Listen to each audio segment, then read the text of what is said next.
Si vous nous écoutez, vous êtes sur Radio Djena. Merci de nous choisir. C'est bien l'heure de l'émission plurielle de tous les mardis, justement à partir de cet instant, nos villes de plus en plus inondées, nos villes de plus en plus chaudes, avec justement un constat aussi, l'irrégularité des saisons. Pourquoi ce phénomène? On parle de l'anomalie climatique, ses conséquences, ses causes, bien sûr, avec tout ce qui est vu et perçu dans nos villes.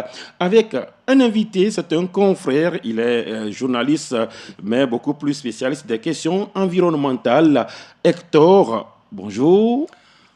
Bonjour, chers confrères. Bonjour, Radio Djena. Hector Namang, le nom est complet. Oui, D'accord. Hector Namang. Je suis Latif Yorouma. On va parler justement de ce phénomène, de ces phénomènes. On parle souvent de l'anomalie climatique. C'est quoi une anomalie climatique, Hector? Alors, tout d'abord, merci Latif pour l'opportunité que vous nous donnez. C'est toujours un plaisir de pouvoir échanger et de mieux expliquer sur ce genre de questions. Alors, je ne vais pas être trop scientifique, je vais aller terre à terre parce que il y a quand même des citoyens lambda qui veulent comprendre un peu Bien sûr. de quoi il s'agit. Bon, quand on parle d'anomalie climatique, c'est beaucoup plus quand on constate des perturbations, c'est-à-dire que sur un temps donné, on se rend compte qu'il y a changement. C'est-à-dire, tu as évoqué tout de suite, tu as parlé de changement de saison, par exemple. Aujourd'hui, les saisons sont vraiment perturbées. On se rend compte que normalement, dans des mois précis, on devait avoir de la pluie. Bien sûr. Mais on se rend compte que lorsque ces mois se présentent, on ne voit plus la pluie. Mais on se rend compte plutôt que c'est des poches de sécheresse. Et l'exemple beaucoup plus palpable que je m'en vais vous donner, c'est l'harmattan. Vous aurez constaté que cette année, il n'y a pas eu d'harmattan. Et cela même a poussé la majorité des chercheurs à initier même un colloque pour réfléchir autour de la situation. Il n'y a pas eu d'harmattan dans le Bas-Togo. Oui, bon, presque. Dans le Bas-Togo. Oui, dans le Bas-Togo, Voilà. mais bon, disons que Pas d'une manière aussi générale, tellement oui, aussi pas dans aussi. le Nord. Oui, c'était D'accord. pas vraiment prononcé en tant que tel. Et donc, cela va sans dire que nous sommes véritablement face à des anomalies climatiques, à des perturbations. Et de plus en plus, c'est des situations qui viennent exaspérer la situation ou bien notre quotidien humain. Vous aurez constaté déjà aussi que aujourd'hui, il fait de plus en plus chaud. Chaud. Alors que, il y a eu des années ou bien des mois qui se sont écoulés, on n'avait pas ressenti tellement de la chaleur. Donc, tout ceci tourne autour de la perturbation du climat, de la température. Notre température n'est plus la même comme elle devait l'être. Bien Il y sûr. a une hausse de température, automatiquement, cela rejaillit sur nos activités au quotidien. Donc, c'est un peu ce que je pourrais donner comme... Autrement dit, ces changements sont visibles quotidiennement. Oui, ces changements sont visibles quotidiennement. Ce n'est pas de Non, façon non, non, non, non, non. sporadique. Tous Non, les jours, non, tous les jours on le vit et c'est beaucoup plus ressenti même sur le plan, comment dirais-je, je vais donner l'exemple de l'activité agricole. Aujourd'hui, je ne sais pas si vous aurez constaté même que quand nos femmes s'en vont au marché, elles nous disent que mais les choses sont devenues chères au marché. Bien sûr. Cela voudra dire qu'il y a un sérieux problème de production agricole. Et ces perturbations climatiques viennent maintenant empiéter sur l'activité agricole, ce qui fait que il y a plus de production et donc le peu de production qu'on arrive à avoir, on nous les vend cher. Vous voyez un peu. Déjà, ça vient se répertorier déjà sur l'assiette, c'est-à-dire notre assiette, notre manger de tous les jours. Et maintenant, l'autre chose aussi, c'est que on est obligé maintenant de vivre avec beaucoup plus de chaleur. C'est-à-dire que moi, je me rends compte même que aujourd'hui, même dans une salle, quand on met de la clim, on se rend compte que même la clim n'arrive même pas à contenir la chaleur. Je ne sais pas si vous l'avez constaté. Donc, cela prouve effectivement qu'il y a un sérieux problème et les indicateurs sont vraiment au rouge. Et c'est à nous maintenant de revoir notre manière d'agir parce que, qu'on le veuille ou non, ces genres d'anomalies sont un peu la cause des hommes, en fait. Bien sûr. Voilà. D'accord, on aura le temps de revenir sur la chaleur. On va Super. s'intéresser aux inondations. On parle souvent d'inondations. Il y a eu telle ville qui a été inondée, tel quartier qui a été inondé. Personnellement, avez-vous déjà été victime d'une inondation ou avez-vous déjà été témoin d'une inondation dans le quartier que vous vivez ou bien dans lequel vous vivez? Ok, bon, je dirais que, bon, pas forcément dans mon quartier directement, mais dans notre travail au quotidien, nous sommes allés secourir, bon, je dirais pas juste secourir comme ceux de la protection civile le Mhm. fait, je parle de l'ANPC, mais nous sommes allés déjà sur le terrain, nous Constaté. avons constaté, nous avons vu des sinistrés, et ce n'est pas seulement à Lomé, moi je crois que moi j'ai eu quand même cette possibilité-là de rencontrer des femmes à Bien Gomeglouzou un peu sûr. à C'est dans, Fagna, au vers... niveau de Bamono. oui. Et c'était des femmes qui étaient vraiment dans une situation un peu compliquée parce que la majorité de ces femmes, c'était des femmes handicapées. Donc, des femmes handicapées en pleine inondation, Mhm. vous vous imaginez un peu la situation. Et donc, c'est pour dire que les inondations, vraiment, c'est pas quelque chose qu'on aurait souhaité même à son pire ennemi Mhm. parce que du jour au lendemain, vous êtes là et puis il y a totalement des eaux qui viennent vous envahir, vos biens matériels, voilà, même les documents que vous avez, tout ceci tombe à l'eau. C'est vraiment une situation qui désole de plus en plus. Et je crois que d'une manière ou d'une autre également, nous sommes derrière ces inondations. Parce que moi, je le dis toujours, les phénomènes environnementaux, les phénomènes environnementaux que nous vivons aujourd'hui Mhm. sont un peu le résultat de nos De actions faites sur la l'activité. nature. Voilà, nos activités anthropiques sur la nature. Parce qu'aujourd'hui, quand on parle d'inondation, c'est souvent tout d'abord notre mauvaise gestion des déchets. C'est-à-dire qu'on parle de déchets aujourd'hui, c'est un sérieux problème. Comment nous traitons nos déchets? Parce que la majorité de nos déchets, quand elles sont jetées de part et d'autre, c'est-à-dire on ne respecte pas tout ce qui est tri, tout ce qui est sélection, parce qu'en temps normal, les déchets, on ne met pas tous les déchets dans un même bac ou bien dans un même sac. Il faut quand même avoir un tri pour savoir comment mieux les recycler. Mais aujourd'hui, la majorité de nos déchets se retrouvent dans les caniveaux. On tombe sur certaines femmes même qui, directement, quand elles sortent de leur maison, elles prennent tout ce qui est résidus, peut-être ces bouts de pâte, bon, toutes sortes Ce qui est de plastique déchets également. plastiques, déchets organiques, tout cela, on le met dans les caniveaux. Et finalement, quand il pleut, mais l'eau ne Quand les pouvant pas caniveaux sont trouver, bouchés. oui, justement, quand les caniveaux sont bouchés et que l'eau ne trouve pas, voilà, sa place, ou bien, comme on le dit, et ne trouve pas son lit de sortie, mais c'est normal que ces Mhm. eaux viennent nous envahir. Bien sûr. Mais l'autre aspect aussi qui est très important, c'est que il faudrait également qu'on puisse vraiment réfléchir à là où nous voulons habiter. Parce que, en temps normal, il y a des zones qui sont déjà inondables. C'est-à-dire que le Togolais, aujourd'hui, doit vraiment faire très attention Attention. quant Tout le au monde, choix. tout le Oui, monde veut avoir une oui, tout maison le à monde veut Lomé. avoir une maison, tout le monde veut avoir une petite parcelle, faire quelque chose là-dessus. Mais souvent, on ne fait pas une enquête tout autour pour savoir, OK, bon, La la prospection. parcelle, oui, la prospection, la parcelle là qu'on veut me vendre, est-ce que, bon, la zone est bonne, elle est inondable?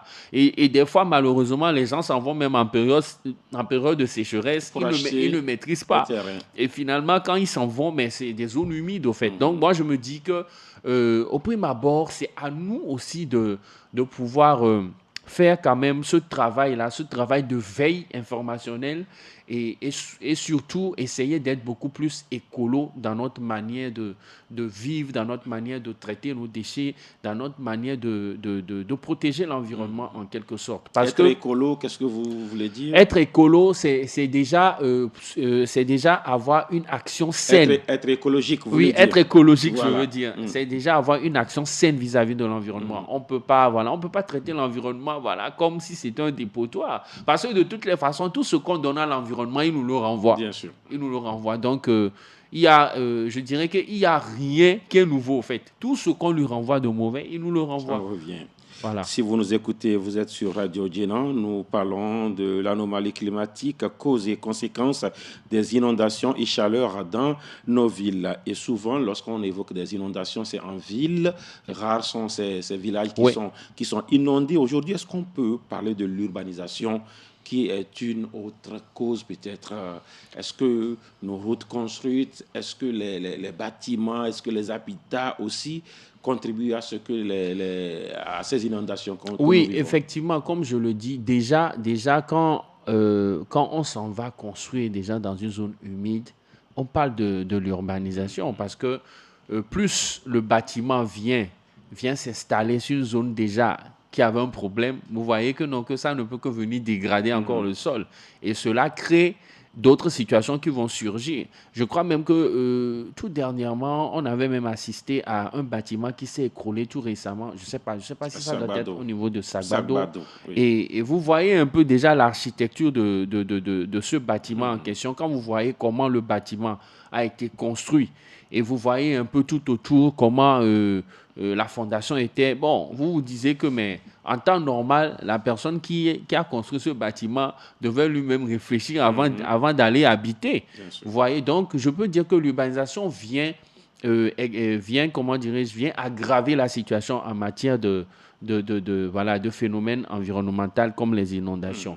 Mais maintenant, c'est à nous également de voir comment nous devons construire aujourd'hui. Aujourd'hui, on ne doit plus faire aussi un usage excessif du ciment parce que de plus en plus même, ce que nous utilisons pour bâtir nos maisons constitue également des substances qui viennent, aggraver également un peu les causes environnementales. Vous n'êtes pas sans savoir que une personne qui a sa maison en terre cuite, c'est-à-dire en briques stabilisées, et une autre personne qui a sa maison dans du ciment, c'est pas la même chose. C'est-à-dire que tu te rends compte que celui qui a sa maison en ciment va ressentir beaucoup plus de chaleur qu'une personne qui construit sa maison en briques stabilisées. Donc, c'est essayer de voir aussi d'avoir des modèles de construction écologiques pour réduire véritablement notre empreinte environnementale sur la nature, revoir nos constructions. Est-ce que les constructions sont véritablement adaptées aux zones dans lesquelles nous voulons forcément trouver nos logements, ou qu'est-ce qui doit être fait concrètement pour que cela ne vienne pas aggraver maintenant la situation? Parce que, qu'on le veuille ou non, nous sommes dans la nature et tant que nous n'avons pas une bonne démarche dans la manière d'exploiter cette nature-là, la nature risque en retour de nous créer des problèmes. Voilà. D'accord. Alors, plusieurs conséquences issues des inondations. Les principales conséquences, qu'est-ce qu'on peut retenir? Ah ben, quand il y a inondation, déjà, c'est des conséquences sanitaires. Hein. Des conséquences sanitaires, c'est déjà la prolifération de plusieurs maladies comme le choléra, le paludisme, parce que une fois que les eaux pluviales ne se retirent pas dans une zone et qu'il y a de la stagnation de ces eaux, les eaux, avec le temps, peuvent constituer des gîtes pour les moustiques qui viennent déposer leurs larves. Donc, vous allez constater automatiquement que dans la zone, il y aura beaucoup de cas de paludisme, beaucoup de cas de choléra aussi, parce que c'est parce que c'est finalement des zones humides. Et quand la zone est humide, ça ne peut que créer beaucoup plus de maladies. Et je crois que la dernière fois, même, on a parlé même des cas de méningite même qui sont maintenant causés suite à ces genres d'inondations. Et donc, c'est à nous de voir maintenant comment, quand il y a inondation peut-être dans une zone, comment essayer d'entretenir la zone humide pour que ces genres de microbes, de bactéries ne puissent pas se développer. Et essayer aussi de sensibiliser les enfants. Les enfants ne doivent pas venir jouer dans de l'eau sale. Vous voyez, tout ça aussi crée d'autres maladies, des maladies qui peuvent toucher à leurs pieds. Vous voyez un peu tout ce qui est vers de Guinée, etc. C'est souvent dans ces zones humides, dans ces eaux pluviales sales, que ces genres de maladies se développent. Conséquences sanitaires. Conséquences sanitaires. Oui, d'autres conséquences. On peut parler également de tout ce qui est conséquences sur le plan matériel. Parce que, oui, les pertes matérielles. Parce que, bon, moi, je connais des gens qui ont perdu leur certificat de nationalité comme ça parce qu'il y a eu inondation. Des gens qui ont perdu leur diplôme, perdu vraiment des pièces qui étaient très importantes pour eux. Vous voyez, donc, bon, on peut dire que vraiment, quand il y a une inondation, c'est la désolation. Même des gens peuvent perdre même comment dirais-je, leur denrée alimentaire. Vous voyez un peu, peut-être, tu as fait un stock, peut-être sur 2 mois, tu as ton maïs, etc. L'eau vient, l'eau prend tout. En Tu tout, vois que il y a des c'est maisons des fois compliqué. qui sont Des même maisons qui emportées sont totalement et puis des emportées. sinistrés, comme Oui, oui, des vous le dites. sinistrés, voilà. Et même des maisons qui s'écroulent même. Oui. Parce que quand il y a, comment dirais-je, quand, je cherche vraiment le mot, quand l'eau vient vraiment avec une intensité donnée, ça peut créer aussi des écroulements d'immeubles, au fait. D'immeubles. Des écroulements d'immeubles. D'accord. Alors, beaucoup de choses à dire sur justement les conséquences liées donc aux inondations. On va évoquer l'autre phénomène, la chaleur. Vous le disiez, oui, la chaleur, d'accord. Mais à quel moment de la journée la chaleur est beaucoup plus dense, est beaucoup plus forte? Aujourd'hui, est-ce qu'on peut dire qu'il y a un moment maintenant? Je ne sais pas si vous l'aurez constaté, mais le mois de mars a été vraiment un mois extrêmement chaud. Et quand Bon, je de dis chaud, nature, oui, mars est le plus oui, chaud oui, de oui, l'année. oui, oui, oui, mais Sauf que, particulièrement ce oui, mois-ci, mhm, mars a été extrêmement chaud. Quand je le dis, c'est parce que même le matin déjà, c'est à très tôt déjà le matin, tu peux sentir déjà qu'il fait chaud. À moins que, bon, à moins que voilà, tu dors sous le ventilateur ou bien voilà, ou bien la clim est allumée.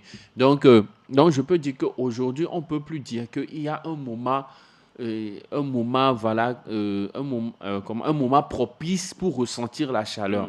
Parce que je me dis que plus aujourd'hui les activités anthropiques passent à un certain niveau, plus on va ressentir beaucoup plus de la chaleur. Parce que supposons que nous sommes dans des zones où il n'y a pas de reboisement, il n'y a pas d'arbre qui peut apporter un peu de fraîcheur en quelque sorte. Vous voyez que rapidement vous allez ressentir la chaleur. Et même nos maisons.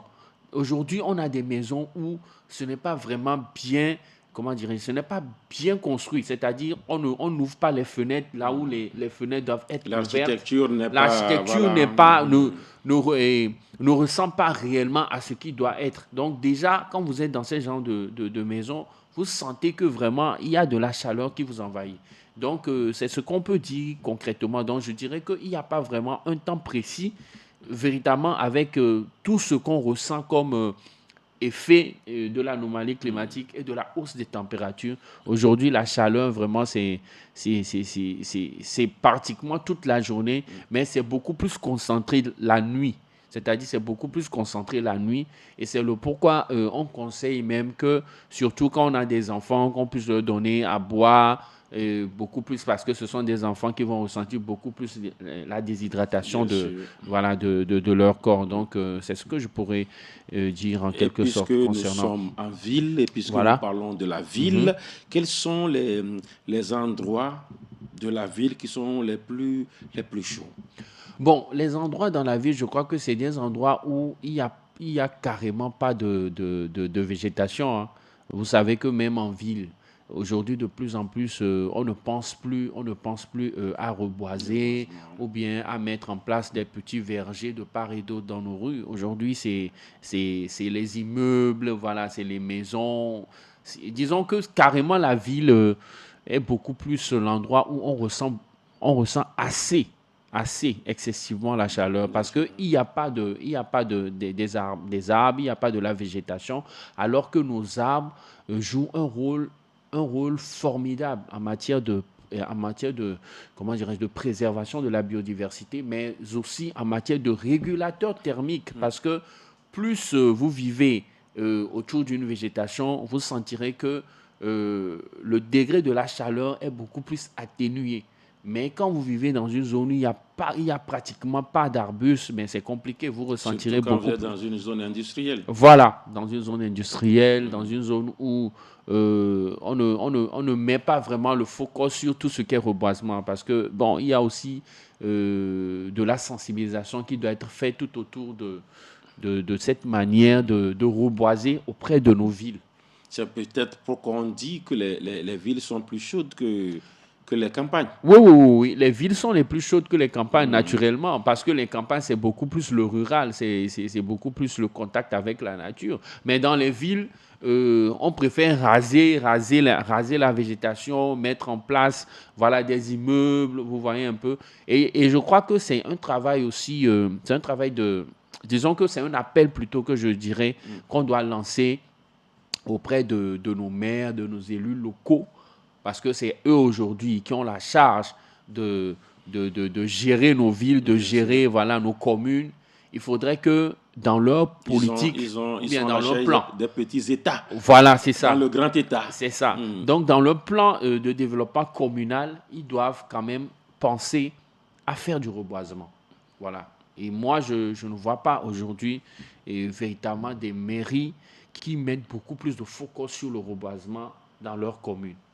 Voilà. Vous écoutez Radio Djenan dans l'émission Pluriel. Nous échangeons avec le confrère Hector Namang. Il est spécialiste ou spécialiste des questions environnementales. Nous échangeons avec lui autour de la thématique qui parle de l'anomalie climatique, causes et conséquences des inondations et chaleur dans nos villes. La chaleur, on en parle. Quand il fait chaud, extrêmement chaud, quelles sont les maladies qu'on peut encourir?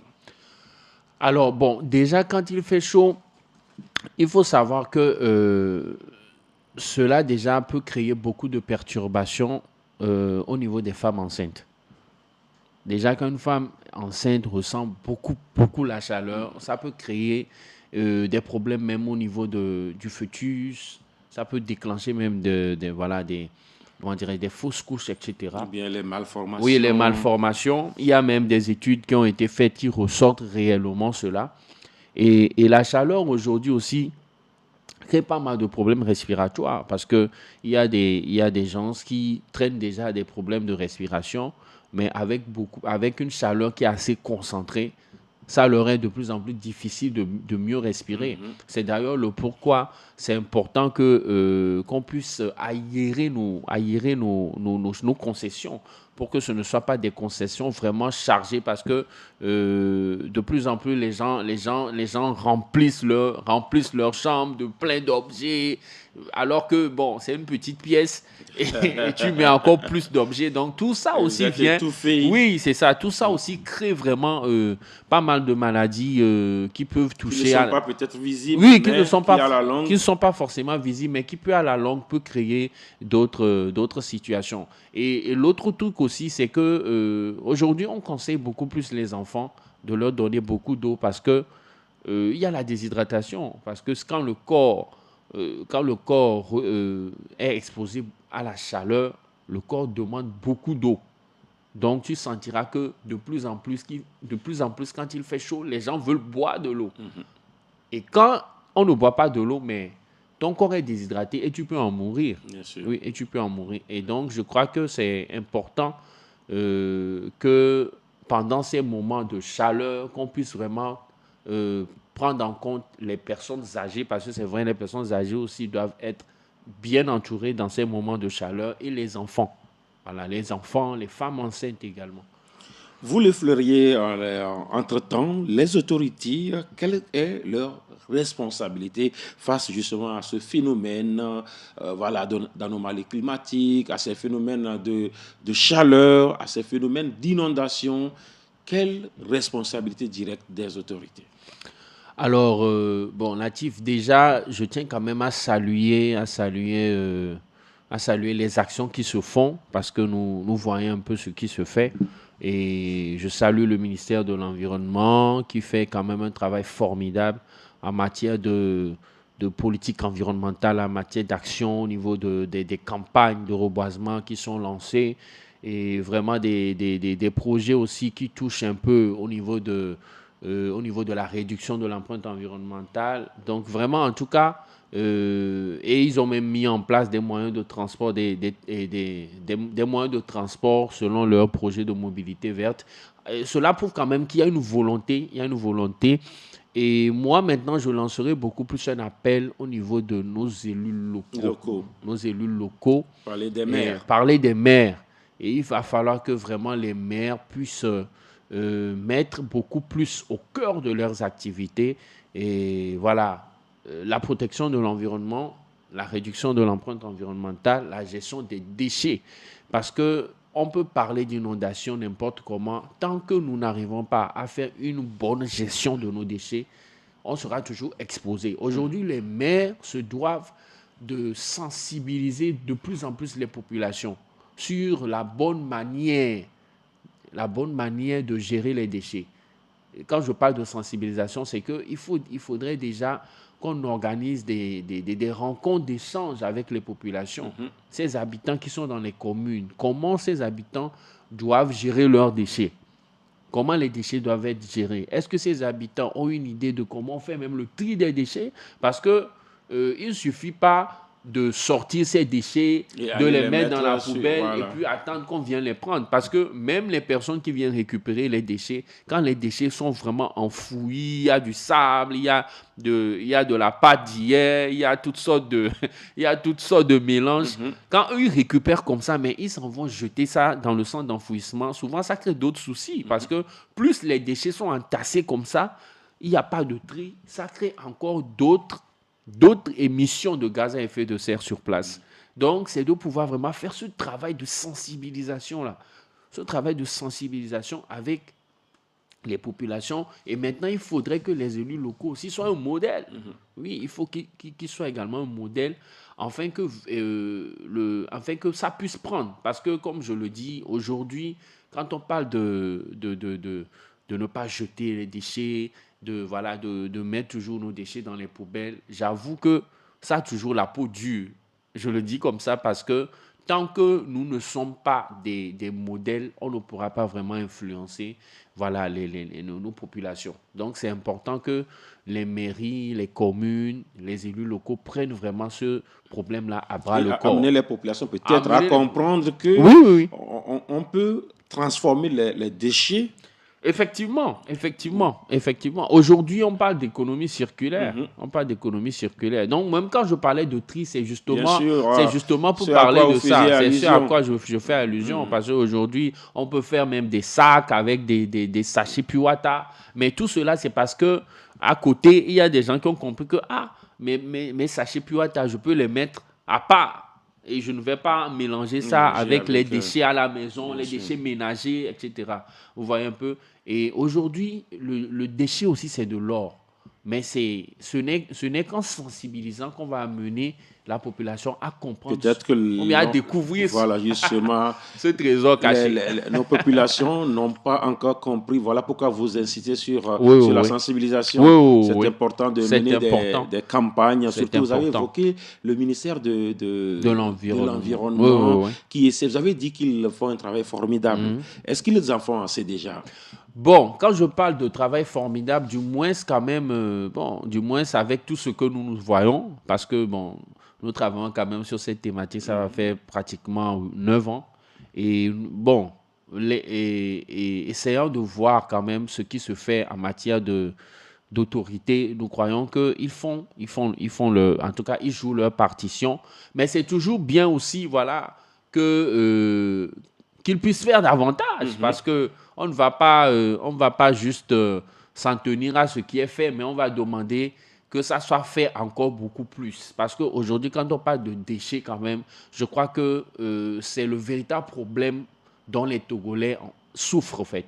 Parce que de plus en plus, vous aurez constaté qu'il y a toujours des dépotoirs sauvages quelque part qui empestent l'air, qui ne permettent pas à des populations de bien respirer. Vous voyez que moi, je trouve que le premier problème auquel on doit s'attaquer en matière d'environnement, c'est la gestion des déchets. La gestion des déchets. C'est la gestion des déchets. Tant qu'on aurait résolu ce problème, je crois qu'on aurait résolu plus de 80% des enjeux auxquels nous faisons face, comme les inondations, les eaux pluviales, etc. Les maladies.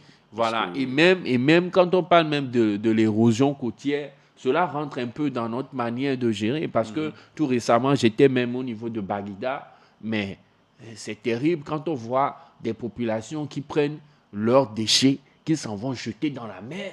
Directement, c'est-à-dire directement dans la mer, et ils se disent que ils n'ont pas de poubelle, donc pour eux la mer est devenue carrément un foutoir, donc ils y mettent tout. Mais ce sont ces mêmes populations qui vivent de la mer. De la mer, justement. Et qui se plaignent tout après. Tout ce qui ressortira, la pêche, ça suppose que nous allons reconsommer. Oui, nous allons reconsommer. Ce qui a été jeté. Ce qui a été jeté. Ça reviendra dans nos assiettes. Dans nos assiettes, polluées en plus, avec plein de maladies. Aïe, aïe, aïe. Donc, je crois que il faut vraiment que je tire la sonnette d'alarme en disant qu'il faut qu'on mette vraiment l'accent sur la sensibilisation. Et il va falloir aussi que nos confrères aussi puissent nous aider à beaucoup plus informer la population sur le besoin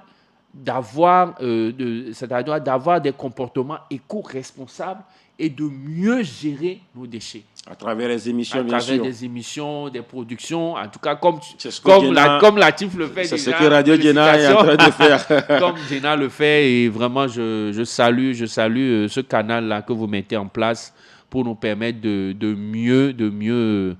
de mieux passer ce genre d'informations auprès de nos concitoyens et concitoyennes. Toujours à l'écoute de Radio Djena, inondations, déchets, gestion, la chaleur. Comment peut-être faire? Quelle action pour réduire la chaleur ou les chaleurs dans nos villes? Hector. Alors, je crois que je l'ai effleuré. Je crois que c'est important qu'on reboise. C'est important qu'on fasse du reboisement. C'est vrai que les gens vont nous dire aujourd'hui que il y a des campagnes de reboisement qui sont lancées de part et d'autre. Mais la vérité, c'est qu'il ne suffit pas de reboiser. Il est important de faire également le suivi de ce qu'on reboise. Aujourd'hui, il serait assez agréable qu'on puisse même mettre ne serait-ce que des vergers autour de nos routes.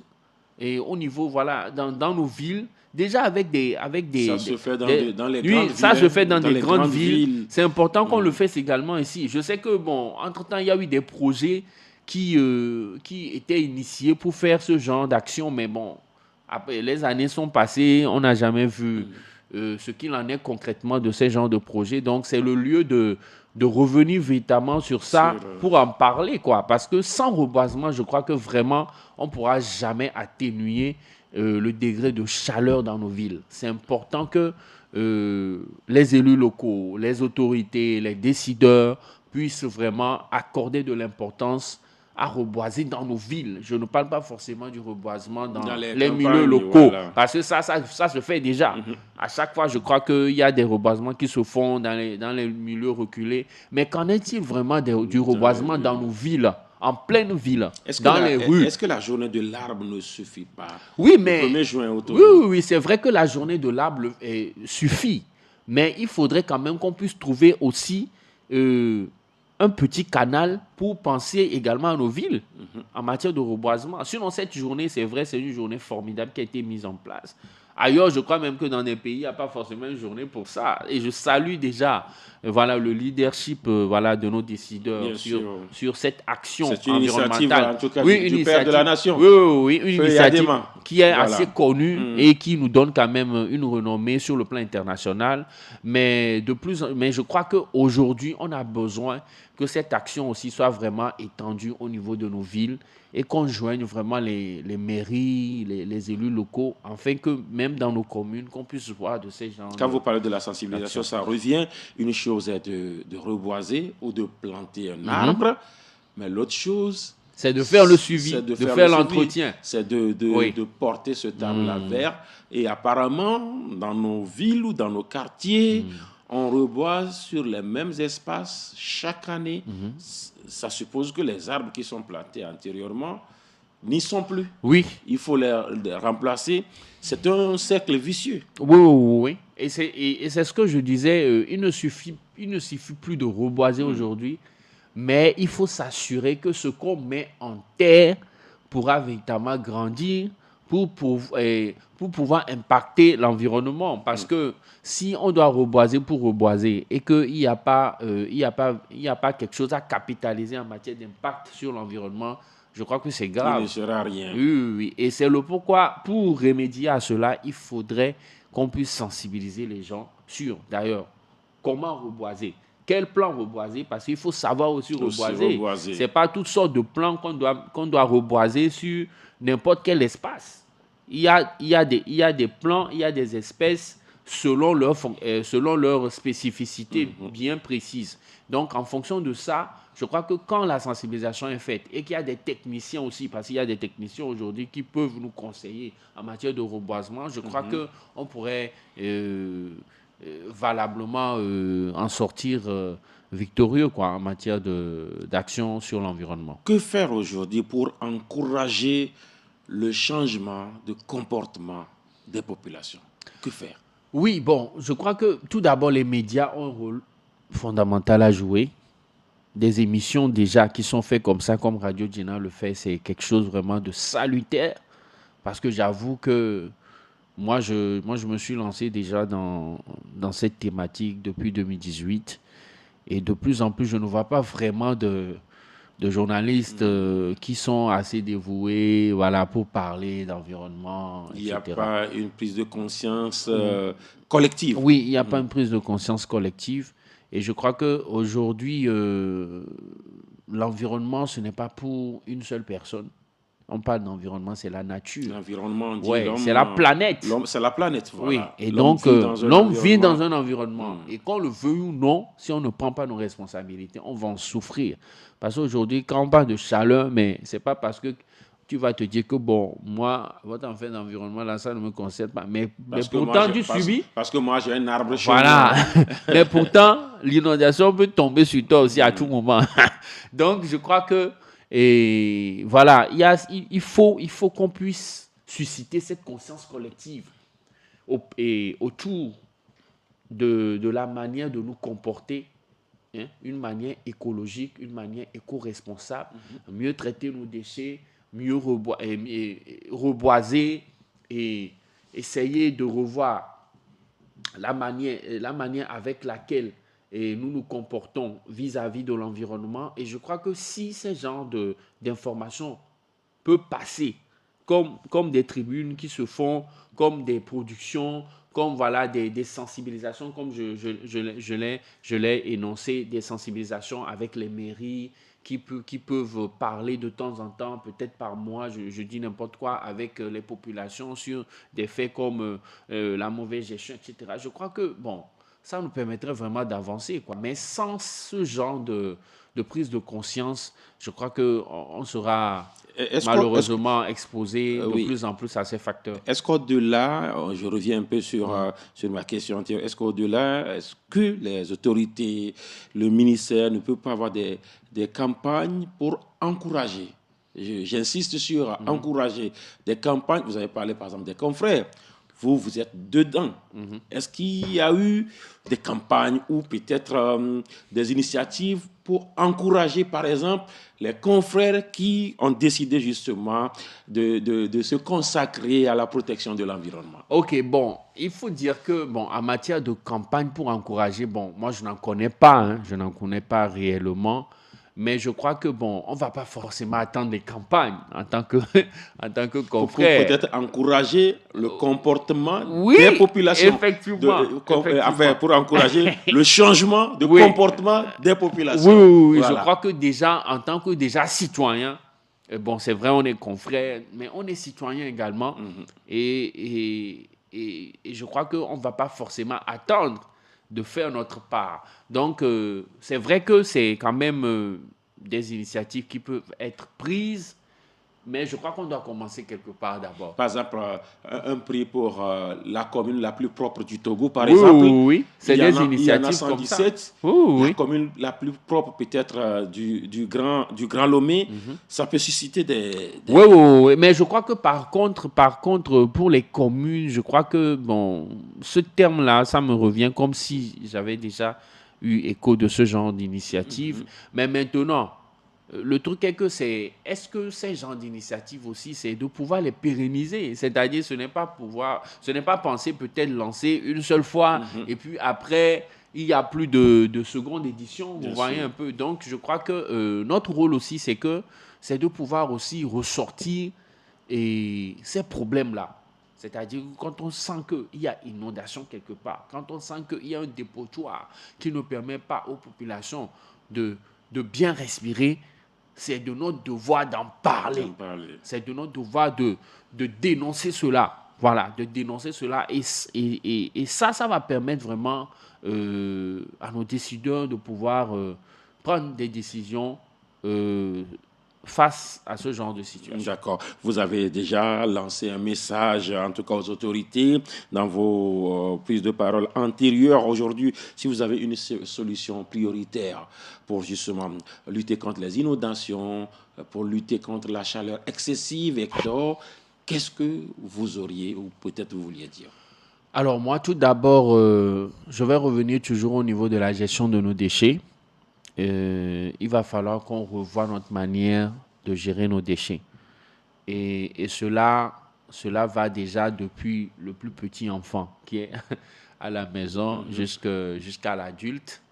Parce que je me dis que quand on est même dans une famille ou bien dans une maison, quand une première personne commence déjà à revoir sa manière de gérer ses déchets, cela peut impacter les autres.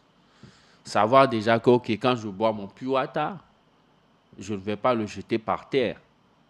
Mais je peux peut-être me dire avec les pure water, je peux rassembler cela et vendre. Parce qu'aujourd'hui, on vend les sachets pure water, c'est-à-dire on vend ces déchets de sachets pure water. Il y a des entreprises aujourd'hui qui les collectionnent et qui en font des produits recyclables.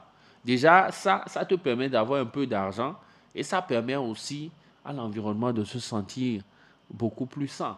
Il y a déjà ça. Et revoir aussi notre manière de gérer nos déchets organiques aussi. Parce que le gaspillage aussi ne nous aide pas en matière d'environnement. C'est-à-dire que tu sais peut-être que tu ne peux pas manger une certaine quantité de nourriture donnée, mais c'est toi qui prépare. Vous le mettez sur le fourneau. Oui, et après, le reste est jeté dans les poubelles. Et ça aussi, ça ne vient que augmenter la production de déchets. Et plus la production de déchets augmente et que la gestion ne suit pas, alors bienvenue les inondations. Donc, c'est important que déjà il y ait cette éducation environnementale, que chacun puisse prendre sur lui de mieux revoir sa manière de se comporter en matière de production de déchets. C'est également de voir aussi notre manière de vouloir se prendre un habitat, un logement. Est-ce que la zone dans laquelle je m'en vais prendre ma parcelle pour construire, est-ce que c'est une zone inondable ou non? Il faudrait qu'on puisse trouver des spécialistes tout autour avant de décider d'aller s'installer. Parce qu'une fois que tu t'en vas prendre une parcelle dans une zone humide, mais finalement, on ne peut plus rien pour toi. Tu seras inondé, tu vas crier, mais en vrai, on ne peut rien pour toi parce que c'est toi-même qui as choisi d'aller habiter dans ces genres de lieux. Donc, c'est important que nos populations aussi puissent vraiment se lever par rapport à ça, qu'il y ait vraiment cette conscience-là. Qu'on ne se dise pas que, même si c'est inondable, parce que, c'est une parcelle que j'ai payée à vil prix, je n'ai pas les moyens, je préfère une maison aussi à Lomé. Une maison forcément à Lomé. Qu'on accepte ce genre de choses et que finalement on puisse vraiment être des sinistrés et qu'on en souffre en fait. Voilà ce qu'on dira en tout cas pour cette thématique. Peut-être une conclusion avant de nous séparer. La conclusion c'est prenez soin de votre environnement parce que votre vie en dépend. Merci à vous, Hector Naman, confrère spécialiste des questions environnementales. Merci également à Marius, notre réalisateur. Merci à tous ceux qui nous ont suivis. On va se prendre rendez-vous pour mardi prochain pour un autre pan de l'actualité. Bye bye.